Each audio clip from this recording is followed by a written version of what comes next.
Washington পোস্টের একটা report আর তাতেই বাংলাদেশের রাজনীতিতে একেবারে হইচই পড়ে গেছে। একটাই প্রতিবেদন, কিন্তু তাকে ঘিরে উঠছে অনেক প্রশ্ন, চলছে নানা জল্পনা-কল্পনা। একবার ভাবুন তো, শুধুমাত্র একটা আর্টিকেল কিভাবে একটা গোটা দেশের রাজনৈতিক আলোচনার কেন্দ্রে চলে আসতে পারে। এখন কিন্তু ঠিক সেটাই হচ্ছে। আমেরিকার ফরেন পলিসি বা বৈদেশিক নীতি নিয়ে নতুন করে একটা বড় বিতর্ক শুরু হয়েছে। কিন্তু কি এমন ছিল সেই রিপোর্টে জানিয়ে এত কথা হচ্ছে? আমেরিকা কি আসলেই তার পুরনো বন্ধুদের দিক থেকে মুখ ফিরিয়ে নতুন মিত্রের সন্ধান করছে? চলুন আজ এই বিষয়টারই গভীরে গিয়ে দেখার চেষ্টা করি আমরা। তো প্রথমেই আসা যাক সেই রিপোর্টটার কথায়, যেটা এই পুরো বিতর্কের একেবারে কেন্দ্রে রয়েছে। দেখুন, রিপোর্টের ভাষাটা ছিল খুবই সোজাসাপটা আর বেশ আলোড়ন ফেলার মতোই। সেখানে বলা হয়েছে আমেরিকা নাকি বাংলাদেশের একটা নির্দিষ্ট ইসলামপন্থী দলের সঙ্গে বন্ধুত্ব করতে চাইছে, আর এই একটা লাইনই যেন সব আলোচনার জন্ম দিয়েছে। এই দাবির পর তো স্বাভাবিকভাবেই প্রশ্ন আসে, আচ্ছা কোন দলের কথা বলা হচ্ছে? আর আমেরিকার এই যে তথাকথিত নতুন বন্ধুত্ব, এর ভূরাজনৈতিক মানেটাই বা কী? ওয়াশিংটন পোস্টের ওই রিপোর্ট অনুযায়ী সেই দলটি হল জামায়াতে ইসলামী। যারা বাংলাদেশের রাজনীতির খোঁজ খবর রাখেন তারা নিশ্চয়ই এই দলটির কথা জানেন। এটি দেশের অন্যতম প্রধান একটি ইসলামপন্থী দল। রিপোর্টের মূল কথাটা হলো, আমেরিকা তার পুরনো স্ট্র্যাটেজি থেকে সরে আসছে। মানে, আগে যেখানে তারা বিএনপির মতো দলগুলোর সাথে যোগাযোগ রাখত, এখন নাকি তারা সরাসরি জামায়াতের সাথে সম্পর্ক গড়তে বেশি আগ্রহী। এটা যদি সত্যিই হয়, তাহলে বুঝতে হবে মার্কিন নীতিতে এটা একটা বিরাট পরিবর্তন। এখন আমেরিকার নীতিতে যদি এমন বদল আসে, তার প্রভাব তো শুধু একটা দলের উপর পড়বে না, তাই না?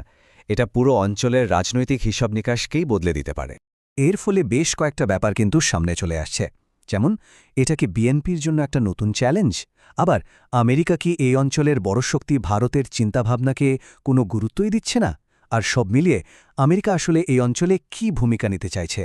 রিপোর্টটাতে একজন বিশ্লেষকের কথা উল্লেখ করে বলা হয়েছে, তার মতে মার্কিন কর্মকর্তারা এই ব্যাপারে ভারতের উদ্বেগকে খুব একটা পাত্তা দেবেন না। এটা সত্যি হলে ভারত মার্কিন সম্পর্কেও একটা নতুন টানাপোড়েন তৈরি হতে পারে। কিন্তু তবে আমেরিকার এই নতুন কৌশল নিয়ে যে সবাই খুব আশাবাদী, ব্যাপারটা মোটেও তেমন নয়। এর কার্যকারিতা আর সম্ভাব্য ঝুঁকি নিয়ে কিন্তু নানা সন্দেহ আর গভীর আশঙ্কাও আছে। ওয়াশিংটন পোস্টের রিপোর্টে আবার একটা ভিন্ন মতো তুলে ধরা হয়েছে।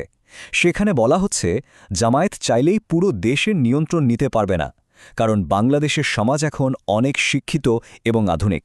আর এই যুক্তিটা কিন্তু পুরো কৌশলের কার্যকারিতা নিয়ে একটা বড় প্রশ্ন তুলে দেয়। আবার ঠিক এর উল্টো দিকে আরেকটা বড় ভয়ও কাজ করছে। যেমন, আটলান্টিক কাউন্সিলের মাইকেল কুগেলম্যান বলছেন, আমেরিকার সবচেয়ে বড় ভয় হল এই বন্ধুত্বের চেষ্টাটা শেষ পর্যন্ত একটা রিয়াল মেস বা বিশাল জগাখিচুড়িতে পরিণত হতে পারে। মানে, পরিস্থিতি আরও জটিল হয়ে যেতে পারে। বেশ, এত সব তথ্য বিশ্লেষণ আর বিতর্কের পর মূল প্রশ্নটা হলো, এই রিপোর্টের আসল মানেটা কি? সব মিলিয়ে আমরা কি বুঝতে পারি? সম্ভবত সূত্র থেকে পাওয়া এই লাইনটাই পুরো বিষয়টার সেরা সারসংক্ষেপ। ওয়াশিংটন মূলধারায় প্রবেশ করছে। এর মানে হল, আমেরিকা হয়তো এমন একটা রাজনৈতিক শক্তির সাথে সরাসরি কাজ করতে চাইছে যাদেরকে এতদিন কিছুটা দূরেই রাখা হতো। পুরো ঘটনাটা যদি আমরা এক নজরে দেখি তাহলে কি দাঁড়ায়? প্রথমে একটা রিপোর্ট একটা চাঞ্চল্যকর দাবি সামনে আনল। এর ফলে আমেরিকা, জামায়াত, বিএনপি, ভারতের মতো বিভিন্ন পক্ষ এই সমীকরণে জড়িয়ে পড়ল। আর শেষে গিয়ে তৈরি হলো একটা দ্বন্দ্ব। একদিকে এই কৌশলের সফলতা নিয়ে সন্দেহ, আর অন্যদিকে পরিস্থিতি নিয়ন্ত্রণের বাইরে চলে যাওয়ার ভয়। শেষ পর্যন্ত প্রশ্নটা কিন্তু এখানেই এসে দাঁড়াচ্ছে, আমেরিকার এই যে নতুন নীতি, এটা কি একটা নতুন কৌশলগত সম্পর্কের সূচনা, নাকি এটা এই অঞ্চলের জন্য একটা নতুন এবং আরও জটিল সংকট তৈরির প্রক্রিয়া? এর উত্তর বোধহয় সময় বলে দেবে।